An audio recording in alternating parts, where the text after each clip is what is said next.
welcome to Securing America with me, Frank Gaffney, the program that's a kind of owner's manual for protecting the country we love. Let's get to it. From the beginning of the China virus pandemic, Democrats have seized upon this crisis to maximize their control over the American people and exploit it to influence this year's election. From the very first COVID stimulus bill, the CARES Act, they've lobbied for vast changes in elections, including unprecedented nationwide mail-in voting.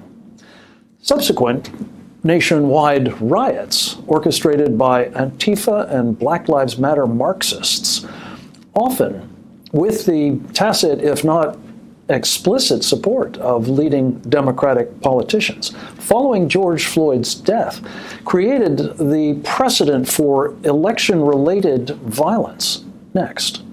And Democrat partisans have added fuel to this fire by openly suggesting that they will only accept one result: the election of Joe Biden as president.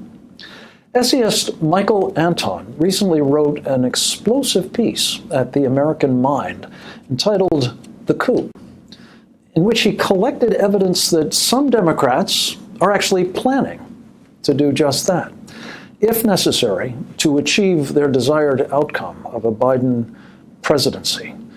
It features the work of a group of top-level Democrats and so-called never-Trumper Republicans, euphemistically branded as the Transition Integrity Project, that actually war-gamed various possible outcomes to the November election. All scenarios were predicated on the assertion that Donald Trump, not the Democrats, would act in bad faith, and most predicted massive chaos and even violence. Here's how the Transition Integrity Project's Rosa Brooks characterized the results. With the exception of the big Biden win scenario, each of our exercises reached the brink of catastrophe. The project's report about this exercise suggested that Democrats, not this president, were the ones prepared to use extra legal means, and that they were only going to accept one outcome: again, the election of Joe Biden. Much of the report of the Transition Integrity Project is dedicated to laying out a plan to assure just that. To cite but one example, the authors ominously noted, quote, "a broadly shared sense in the Democratic Party that current voting systems, as well as the Electoral College, are structurally anti-democratic," unquote. They added that, quote, "a close and contested election may be resolved through the exercise of power, not through the courts," unquote. Given what we've already witnessed this year, it's not difficult to imagine what that so-called exercise of power might look like. For example, Transition Integrity Project reporting on its war game calls for the widespread use of ballot harvesting in the election, a prescription for voter fraud, as we'll be talking about later in the program, especially in close elections, and also the use of an army of lawyers to battle endlessly over contested states. It advocates an intense campaign of propaganda, challenging the president's already stated concerns over voter fraud, screaming that Trump lost, no matter the real outcome, and recommending a reliance on mass protests in the streets to, quote, "demonstrate the public's commitment to a legitimate outcome," unquote.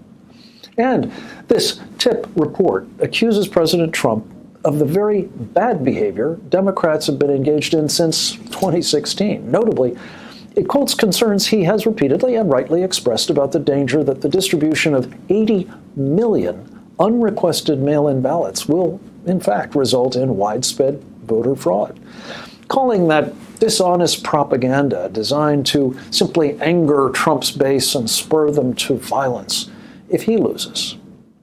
This is a classic communist tactic called projection.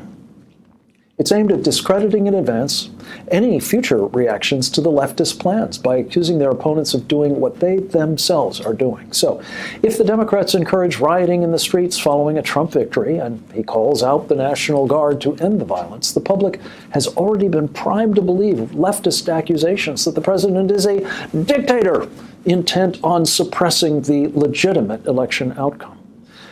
And, as Michael Anton argues, the tip war game is looking more and more like a carefully articulated set of scenarios created to inspire, if not direct, the radical left infrastructure.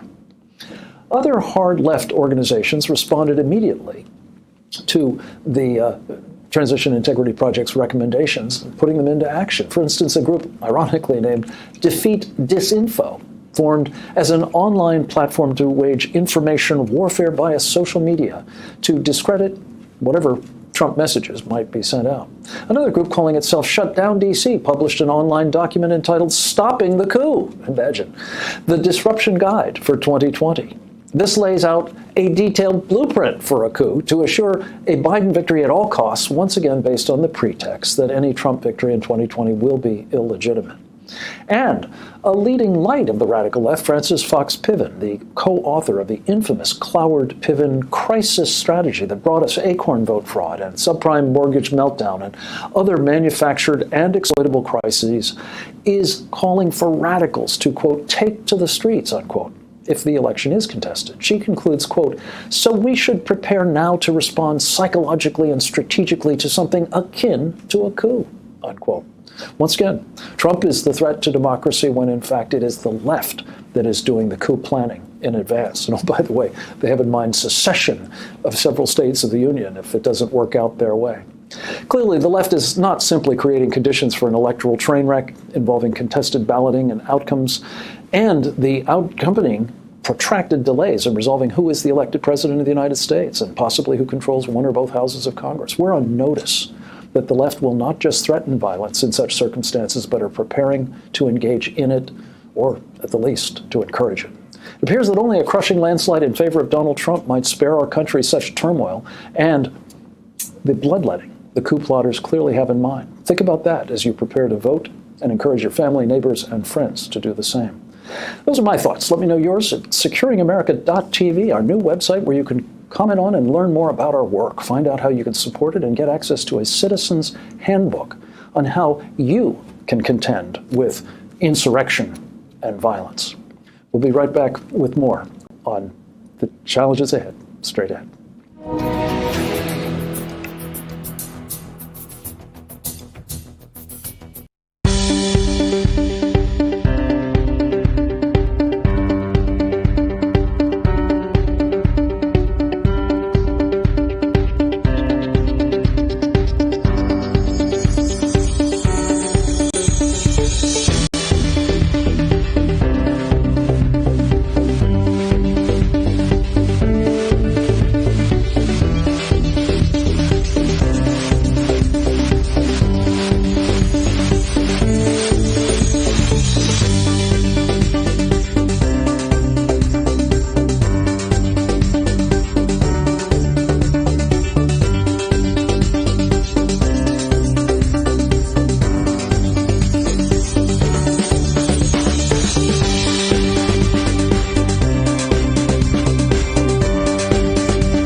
Welcome back, and a very special welcome to our next guest. He's Derek Maltz, a 28-year veteran of the Drug Enforcement Agency and the former director of Special Operations at the Department of Justice. I had a chance to interview Derek yesterday on our Secure Freedom radio program and found absolutely riveting his insights into the challenges we're facing from increasingly sophisticated, powerful, and aggressive narco-trafficking cartels operating in and from Mexico. He also shared with me information about the critical role enabling the murder of some 70,000 Americans every year being played by the Chinese Communist Party. I wanted him to share this vital information with our Securing America audience, and I'm delighted to have Derek here today for that purpose. Derek, thanks for your exemplary and continuing service to securing America. It's good to have you with us. Thank you, Frank. Appreciate being on. So let's start with the magnitude of the problem as you see it. You've spent a lot of time in these trenches. You've seen a lot of ebbing and flowing, I'm sure. How would you characterize the magnitude of the drug cartels' operations against the United States now, both in terms of loss of lives and in terms of the revenues that they're generating and the degree to which they're really poisoning our society? Frank, we have a national security and a public health challenge right now like we've never had before. The Mexican cartels are growing in size. They're growing in power. They're getting more and more sophisticated. But most importantly, from my perspective, is they formed a lethal connection and partnership with the Chinese. And this is where it's going to a whole new level. And that's why you're seeing more and more very large-scale seizures of significant amounts of methamphetamine and fentanyl and poisonous drugs all over the country. And unfortunately, kids are dying, people are dying at unprecedented levels. Yeah, I'm going to ask you to drill down on this China piece because it's a special focus of our program, actually. The Chinese Communist Party is our enemy. And it is waging war against us in a whole variety of ways. But just for the moment, let's stick with the narco traffickers themselves. Again, these cartels have been able to operate with more or less impunity, I think it's fair to say, in Mexico. You were down there fairly recently and had a chance to sort of take stock of the scale of their operations. Tell us a bit about that factory that you visited. Okay, so first of all, on the note of Mexico, like just yesterday, the former Mexican defense minister was arrested in Los Angeles when he arrived with his family. Last year, we had the head of public security, Genaro Luna, arrested because the corruption in Mexico is through the roof. So the traffickers are paying off the Mexican officials, and they're operating with impunity. They're buying the most sophisticated weapons. They have like military-grade machine guns and rocket launches. They're using drones now, and they're using like the most high tech that you're going to find out there anywhere in the world. And so they're becoming a very, very formidable threat on our southwest border, but they're also infiltrating our entire country. The Mexican cartels, whether it's the Sinaloa or the Jalisco New Generation cartel, are in like almost every city in America in some way. Their drugs are making their way onto the streets of every community across the country. You look at Chicago and the explosion of violence. It's because of the drug trafficking cartel influence with the gangs in Chicago, right? They're fighting over territory. They're fighting over product. But most importantly, they're trying to make as much money as they can. It's a multi-billion-dollar global enterprise run like, in many ways, a Fortune 500 company. And they're trying to make all this money. And they're actually doing it at the expense of our citizens. Yeah. I'm reminded, I'm sure you're very familiar with the phrase that the tools that they use are offering people the choice of the silver or the lead. If you don't take the corruption money, you're likely to get whacked with the bullet, and that will be that. Derek, just one more sort of point of calibration. What are the drugs that are now dominating this multi-billion-dollar enterprise, and where are they coming from? So methamphetamine is really a very popular drug across America. It's kind of underreported because people don't think it's killing, but it is killing because they're mixing it with fentanyl. Of course, fentanyl has become a huge problem in America because it's killing people instantly. It's being mixed in these pills that are advertised as like oxy pills. They call them M30, the blue pill, and the kids are taking them and they have pure fentanyl. But cocaine is still very popular. The seizure that was reported in Los Angeles this past week, a record level seizure, 2,000 pounds, 2,200 pounds of meth seized along with cocaine and everything else. But those are the primary three drugs. And methamphetamine is being made at an incredible level in these industrial labs in Mexico. And the precursor chemicals are coming from China. Yeah. The other drug that I think is out there as well, and we might discuss it at greater length on the other side of a short break, but marijuana is still part of this program. And when we talked yesterday, Derek, you really impressed upon me that it isn't your parents or your grandparents' dope. This is a very high octane starter drug, I guess, to get you hooked up with even worse of the kind you've just described, is it not? Right, Frank, but there's another dynamic which is really scary from my perspective, is the Chinese nationals that are moving into our country, buying up real estate in neighborhoods and making these indoor grow operations and producing marijuana at very, very high THC levels. So, yeah, this is not the marijuana joints from 1960s and 70s. This is stuff that's destroying brains. It's causing really serious issues. And then, of course, these users are starting other drugs, right? So it becomes a serious problem in our country. Well, especially to the extent this whole business is now being legitimated in a number of states in the United States, even though last time I checked, it's still illegal under federal law, which must make the job of people like yourself just absolutely, if not untenable, extremely difficult. We're going to take a brief break. Derek Maltz, we're going to come back, Derek Maltz, we're going to come back and talk about what role China is playing besides moving into our real estate markets and turning the properties they acquire into part of this criminal enterprise destroying America from within. That and much more with the former DEA officer Derek Maltz straight ahead.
back and continuing a really important, very timely conversation with a former senior drug enforcement agent and former DOJ special operator, Derek Maltz.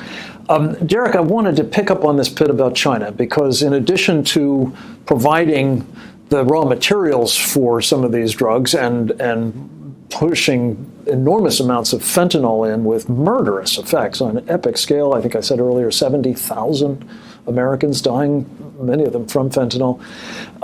There's another piece of this, and of course what you were saying about they're sort of opening up shop to manufacture this stuff, dope especially, in our own country. But talk about this other piece of what they're doing now in partnership with the cartels that is enormously empowering as well as enriching those enemies of the United States. Right. So yesterday there was a big indictment released out of the Eastern District of Virginia. You could read about it. There were 6 Chinese nationals arrested, indicted, conspiracy to distribute cocaine and laundering money. They made like $30 million in the scheme. They have casinos that they own in Guatemala. They're involved with mirror transactions. But bottom line is they have formed partnerships with the Mexican cartels. They come up with contracts for money pickups in America. They pick up the money and they get the money back to the cartels and the narco terrorists and the other bad actors around the world. So they're dominating the money services business, which is really concerning to me because it's all about the money, right? You need the money to operate. The second thing that's really, really important is they're developing these very, very dangerous chemicals in these labs like in Wuhan and other areas of China, and they're sending it to our country. There's a drug that they call K2 and Spice on the street, which is synthetic marijuana that kids are smoking. They have psychiatric reactions. They have cardiac arrest. They're dropping like flies.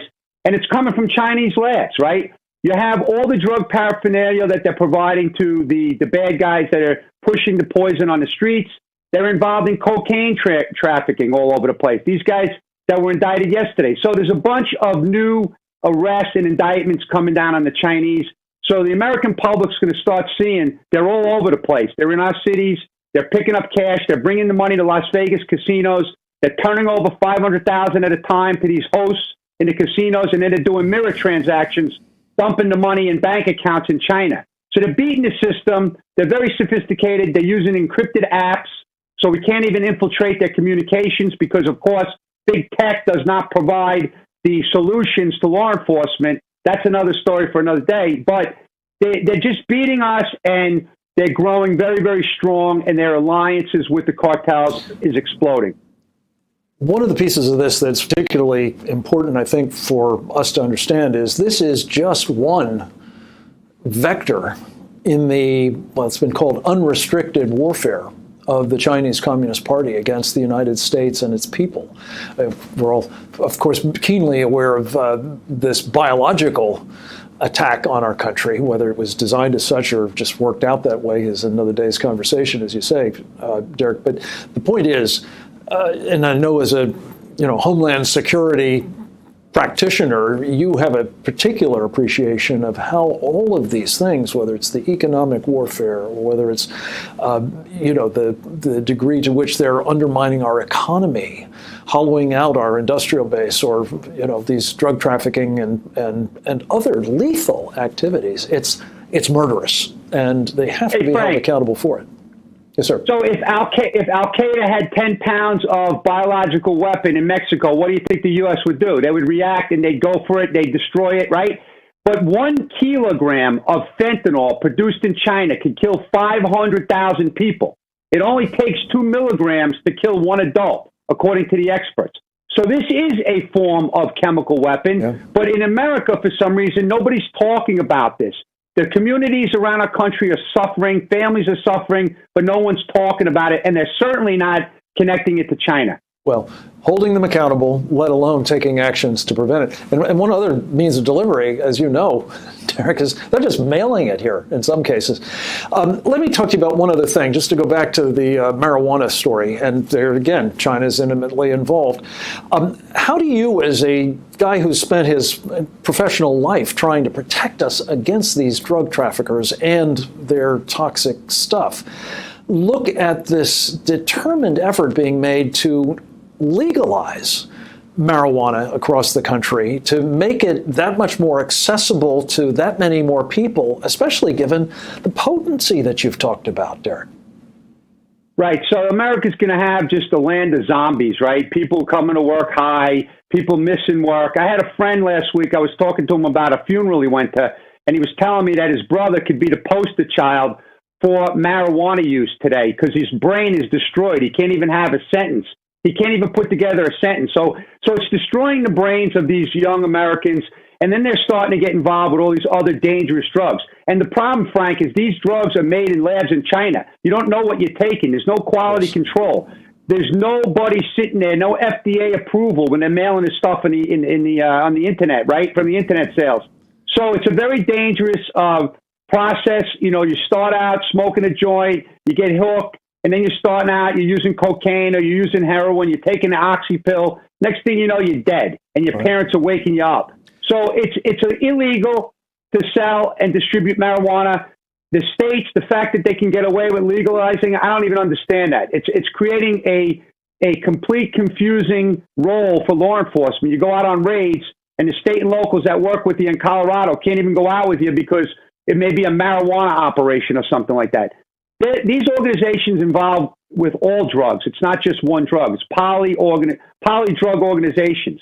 So it becomes very convoluted. The argument is insane. We need to stop it. We need to shut them down. And anything less than that is a failure on the behalf of the government. Well, it's worse than a failure. I think it's actually at some level comes down to complicity, doesn't it? It actually means that you're enabling an enemy power to use these chemical weapons and assorted other means to take us out. And that's a dereliction of duty of, obviously, it's malfeasance. And people have to be held accountable for it. And especially, Derek, and we're going to have to leave it at this, we may see a lot more of this depending upon the choice the American people make in this next election, because I don't think there's any question that the Democrats have been very keen to help expand the universe of zombies in our country. Right. We're going to come back to you soon, Derek. We have to leave it at that. Thanks so much for your time today. We're going to talk to Stephen Mosier about what's going on in China that's also worrying right after this.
We're back, and having talked a bit about what the Chinese Communist Party is doing to us with Derek Maltz, it seems appropriate to talk a bit about what they do to their own people as well. And my working theories is any country that treats its own people very badly is unlikely to be very kind towards us.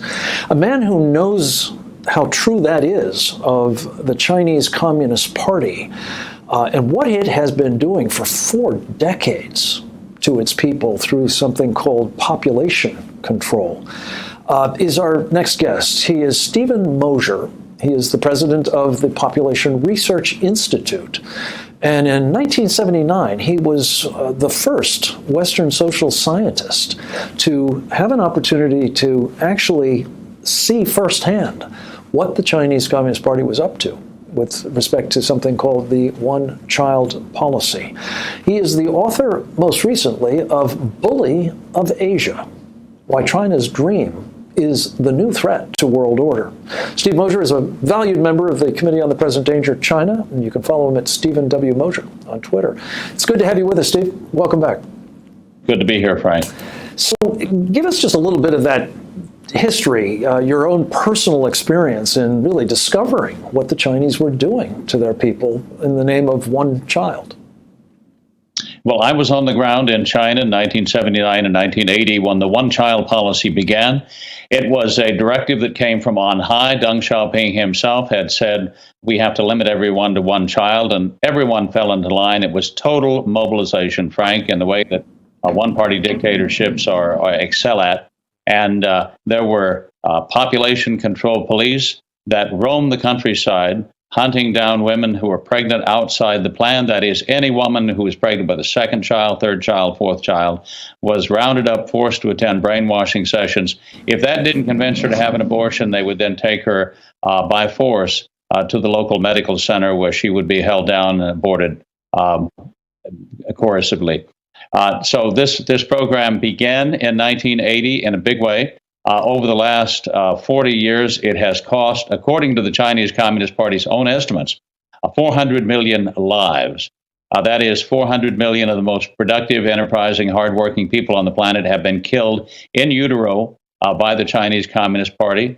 And there are 2 things to say about that. One is it's the longest-running political campaign in Chinese history. It's by far the most costly in terms of human lives. And it's still going on today, not with regard to the Han Chinese people, but they're imposing it on minorities, Frank, because they think that minorities like the Uyghurs in the far west are having too many children. Yes. You know, the scale of this is simply stupefying. And the Chinese Communist Party, of course, has been notorious for mass murder. I think there's some 100 million casualties of older Chinese. But 400 million? To say nothing of that other 100 million. This is genocide on an absolutely unimaginable, but certainly an unprecedented scale. And this point about the infrastructure, I call them, based on what you taught me and Reggie Littlejohn, one of our other committee colleagues, are womb police and a sort of apparatus that is all about controlling in the most intimate way the people of China is ominous in the extreme, is it not, Steve, for, well, that China dream of which you have written in Bully of Asia?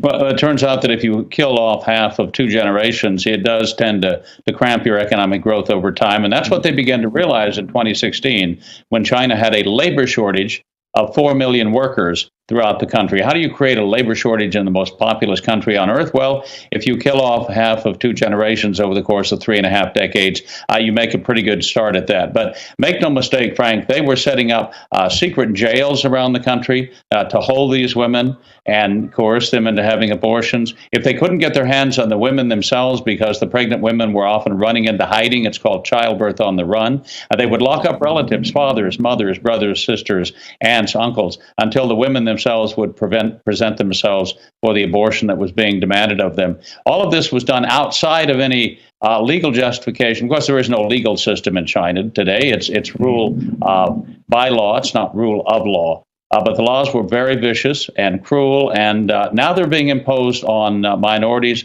the Tibetans, the Uyghurs, the Mongols, because these people are not only to be sinicized, their numbers are to be controlled, and they are to be eliminated over time. Now, sinicized is, of course, a fancy term for either converting them basically into something they're not, Han Chinese, for example, or simply eliminating them altogether. And here's the question to you.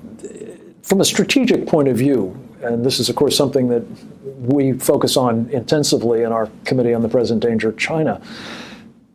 Steve Mosher, when you have, by some estimates, 40 million Chinese military-age men for whom there are no women, because the women typically are the ones that are subjected to infanticide, if not the forced murder by the state, because the boys are more valuable, they're saying, than are the girls.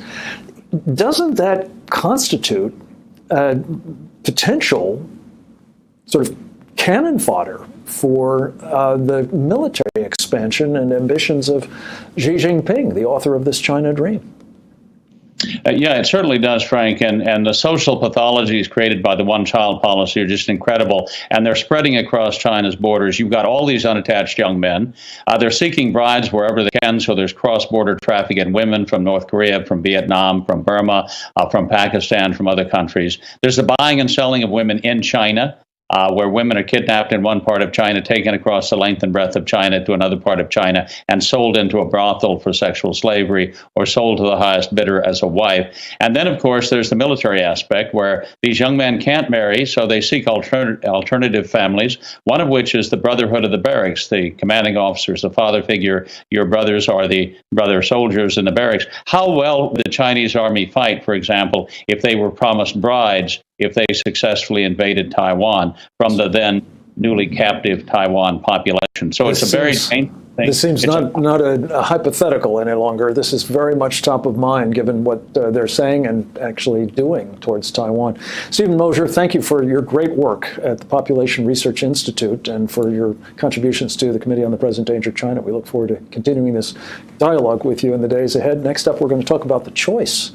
And will we actually be able to exercise it in this election train wreck coming our way?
We're back.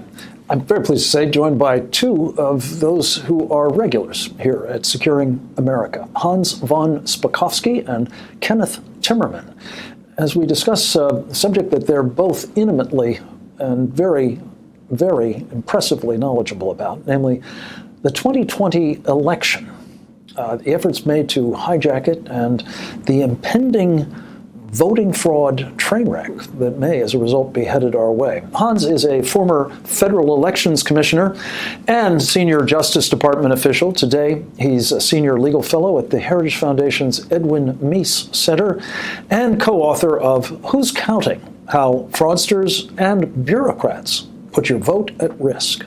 Ken Timmerman is an internationally renowned investigative journalist, a freedom fighter, once nominated for the Nobel Peace Prize, and best-selling author. His most recent book is a work of fiction, but it seems more like a prescription. It's a political thriller about the stealing of the 2020 election entitled The Election Heist. Hans and Ken, thanks so much for the contribution you make to securing freedom, securing our country, securing America from, among other things, electoral fraud. It's good to have you with us. Thanks for having us. So, Hans, let me start with you. You, as I mentioned, are working at the Heritage Foundation and masterminding there a very concerted effort to rebut one of the hardy perennials of the debate about all of this, and that is that there actually is, Virginia, something called election fraud. Talk about the documentation that you've been able to provide there, and more generally, your actual hard-earned experience with this practice over many political campaigns. Well, unfortunately, the U.S. has a long history of election fraud. Even the U.S. Supreme Court recognized that back in 2008 in a big case involving Indiana's voter ID law. And just a couple of years ago, we started documenting that. We created a database. It's the only one of its kind in the country. And it almost got 1,300 proven cases now of election fraud from almost every single state. And by proven, I mean someone was either convicted in a court of law, or a judge ordered a new election, or a state agency discovered fraud, as happened 2 years ago in North Carolina, when the State Board of Elections overturned a congressional race, and 7 locals actually were charged. But this is just a sampling. I mean, and this is just the tip of the iceberg. I know of many other cases, potential cases of fraud that election officials and law enforcement refuse to do anything about. And look, if anybody doubts it, just Google election fraud, voter fraud, and you'll find within the last 2 months indictments and arrests in many different parts of the country. So, Hans, just stay with this for the moment. Last night, the president was subjected, I think it's fair to say, to some fairly significant hectoring by a woman who was supposed to be moderating a town hall with voters, but used it seemingly to rough him up a lot, including and challenging, his contentions, which are endlessly described by the press as, without foundation. That we are looking squarely in the face of significant, if not epic, election fraud. And the theme seemed to be, well, it's just small numbers of people. It really doesn't amount to much. Just from your experience, Hans, it does seem as though in an awful lot of elections, small numbers of people do make a difference, especially if what you're saying is that this is actually just a sample of a much larger problem. Yeah, I think folks like the supposed moderator, acclaimed moderator last night, they just really don't have practical experience in elections, and they don't understand that we have elections in this country all the time that are decided by a very small number of votes. And I'll just give you one quick example. Remember, the 2000 presidential race was decided by a little over 500 votes in Florida. Well, after the 2016 election, an organization down in Florida called the Government Accountability Institute actually did a comparison of voter registration rolls in a number of states, and they found that in the 2016 election, 2,200 people who voted in Florida also were illegally registered and voted in other states. That's 4 times the margin of victory in that presidential race. Yeah, this often affects other races, particularly county commission and sometimes state legislative races. But like I said, it overturned a congressional race just 2 years ago. Yeah. Ken, we're going to run out of time in this block to do much justice to your new book, but I did want to just give you an opportunity to describe what your sort of premise is in it and how it really directly bears on what we're watching play out right now. Well, I think we're watching in real time an effort to steal the election. It is an election heist right before our eyes. I want to really compliment Hans for the work that he's done and to dispel this notion that there is no such thing as voter fraud. Many of these cases that we're seeing recently are what I would call garden variety voter fraud of mail-in ballots and ballot harvesting and things like that, but they do add up. Right now, if your vote is a flower in the garden, that flower is being choked out by weeds, and the weeds are all these illegal votes that we're seeing. And we're likely to see an awful lot more of them because there are going to be 80 million unrequested ballots disseminated around the United States. And, that I think is one of the subtexts of the heist that you speculate might be coming. Is that right? Absolutely. Those ballots are going to be choking out the legitimate ballots. I believe, and again, in my book, it is a fiction, but not a fantasy. And I talk about a plot by the Democrat Party to do whatever it takes to win an election that they know they cannot win otherwise. They cannot win it fairly, so they will do whatever it takes. If you just go down the list of states where there have been problems over the past couple of months, Pennsylvania, Nevada, New York, New Jersey, North Carolina, it's Michigan. There's all these states where they're trying to prolong the counting of votes until they're sure that they have gotten the result that they want. This is the real problem that we're looking at. It's not the people who vote who count, it's the people who count the votes, as Joseph Stalin told us. Yeah, we're going to be learning a lot more about that, who's counting, and we're going to be talking about what a difference it might make on the other side with Hans von Spakovsky and Kenneth Timmerman right after this.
We're back with Heritage Foundation Senior Fellow Hans von Spakovsky, I call him HVS for short, and best-selling author and award-winning investigative reporter Kenneth Timmerman.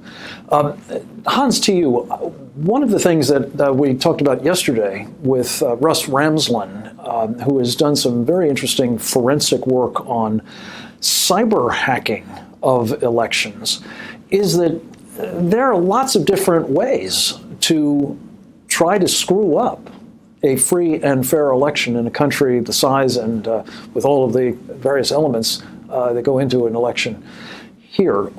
Talk, if you would, a little bit about how this sort of can be seen now as a kind of a mosaic in which those different elements create a picture of, well, I call it, of a train wreck. Well, Russ talks about the dangers of cybersecurity attacks and getting into, for example, the central computers used in county election departments to count the ballot and how that could potentially change votes. Based in Spain, no less. Right. What could go wrong? That is a danger. But look, the other big danger is folks are trying to get on the left side of the political aisle, are trying to change the rules set out, for example, for the receipt of absentee ballots. They want them received after Election Day, when there's no guarantee that they were actually voted until after Election Day, and therefore people are trying to change the results. But even worse, they're trying to get rid of the basic security protocols that apply to absentee ballots. They have filed lawsuits, for example, saying that states should not be able to apply ID requirements. They should not be able to apply a witness signature requirement, some of the most basic things that states put in to try to authenticate absentee ballots. And in other words, to create conditions under which you could see people coming in and voting after the election is over to change the outcome, which creates the conditions that I really wanted you to talk a little bit about, Ken, because I know it's part of your hypothetical election heist and maybe very much the real thing here shortly. And that is the chaotic condition that arises when there isn't a resolution and the apparent winner, perhaps that night, is considered illegitimate. And suddenly you've got what's been going on now, sort of as a precursor to all of this, in the hands, it appears, based on Michael Anton's reporting, the Democrats' agenda for violent chaos. How does this sort, as you see it, Ken, looking at it at this moment? I think it's absolutely critical. It's part of the Democrats' game plan. My book has a first third on the election campaign, another third on election night. And on election night, one of the commentators said half the people are going to bed tonight on election night thinking one person was elected president, and tomorrow morning they're going to wake up thinking another person has been elected president. And that is going to then engender, the third part of my book is the recount, will engender this violence that you will see from Antifa, from Black Lives Matter. I have scenes from the book where they go up, marauding up Fifth Avenue, Trump Tower. I wrote those in February. It actually happened in real life a few months later. You're getting perhaps critical acclaim for your hypothesis here of the worst kind, unfortunately. This is what we're going to, I think, see unless we can do something about it. And gents, we've only got a couple of minutes left, but give us your best thoughts as to what concerned Americans can do now to try to prevent this train wreck and help ensure that we do have a free and fair election, as the president says he seeks. Well, I would say as many people as possible should be demanding from their local election officials the right to vote in person. Don't depend on the mail. Don't depend on third parties to deliver your ballot. We need fewer absentee ballots, not more, to reduce the possibilities and problems that may come from that. And state legislators in states where progressives are trying to get the rules changed need to fight that. Fight it in court all the way to the U.S. Supreme Court if that's what's necessary. Ken, your thoughts on what we can do to have a happy ending, as I think your book is encouraging us to believe we might. Well, eventually, but by the grace of God. Look, we need an army of election volunteers, people to be poll watching. The Trump campaign is certainly trying to recruit those people. We need sunlight on supervisors of elections. In the state where I now live in Florida, you can actually check whether your mail-in ballot, if you are going to use a mail-in ballot, you can check whether it has been received by the supervisor of elections or not. And that is a very important thing, because if it hasn't been received, then you got to show up and vote in person. So it's also up to us as individual citizens to make sure that our vote is counted. I agree with Hans, the best thing is to go vote in person. But where people are afraid to do that, check your mail-in ballot, make sure it was actually received by the supervisor of elections, didn't get waylaid by some SEIU operative working for the post office who dumped 10,000 ballots in the garbage. Just coincidentally, they all seem to be Trump ballots, no? Hans, you've served at the senior levels of the Justice Department. What about this seeming component of the campaign to disrupt and perhaps steal this election that has a violent and subversive element? What can be done about that? Well, look, it's the same thing that can and should have been done all summer with these violent rioters, arsonists, and looters all over the country. We need the U.S. Justice Department not just investigating, but indicting and arresting those who have organized and funded these kind of activities. And they need to be acting now, because those are the same organizations, individuals will be funding the kind of problems that Ken is talking about. And I don't think enough has been done about that, and particularly local prosecutors haven't done it. You probably saw the prosecutor in Portland just decided not to prosecute 540 cases against looters and arsonists like that. Yeah. That may be the same prosecutor who is going after the couple that tried to defend themselves against the looters and rioters as they came for their home. Gentlemen, this is such important work that you're doing, and I hope that in the course of the next 2 weeks or so, we're going to have you back at least once to give us updates on this, and specifically on how we're coming in doing something to head off this train wreck. Thank you for the work you do, and keep it up. And thanks for all of you for joining us at Securing America. I hope you feel better equipped to join us in doing just that. And for more on what you can do, visit our new website, securingamerica.tv, and then I hope very much that you will go forth and multiply.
You're not like someone's crazy uncle who can just retweet whatever.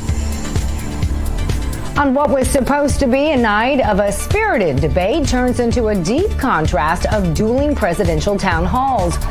Big question now is, were the presidential candidates treated fairly, and what question, or lack thereof, are some Republicans up in arms?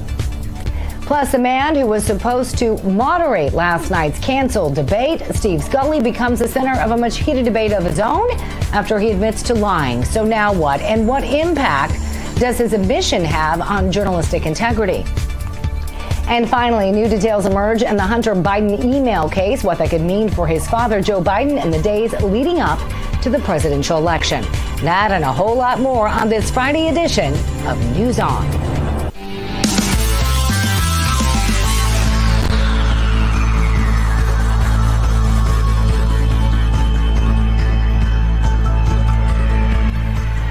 And happy Friday to you, and welcome to this edition of News On. I'm Miranda Kahn. Thank you so much for joining us.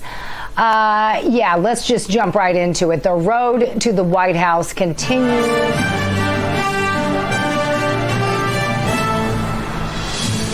Yeah, can you believe it?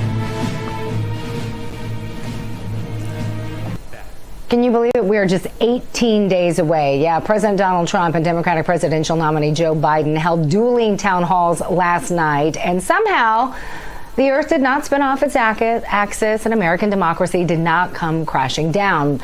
Despite boycotts by celebrities, outrage from the public, and even indignity from others in the media, NBC's decision to host a Trump town hall in Miami at the exact same time ABC News was holding a town hall with Biden did not break anything. But despite airing at the same time slot, many of you and analysts seem to agree that the competing events were far from being evenly matched. Many on the right are accusing NBC host Savannah Guthrie for acting as an adversary and fact checker. Just this week, you retweeted to your 87 million followers a conspiracy theory that Joe Biden orchestrated to have SEAL Team 6, the Navy SEAL Team 6, killed to cover up the fake death of bin Laden. Now, why would you send a lie like that to your followers? You retweeted That was a retweet. That was an opinion of somebody, and that was a retweet. I'll put it out there. People can decide for themselves. I don't take a position. You're not like someone's crazy uncle who can just retweet whatever. That was a retweet, and I do a lot of retweets. And frankly, because the media is so fake,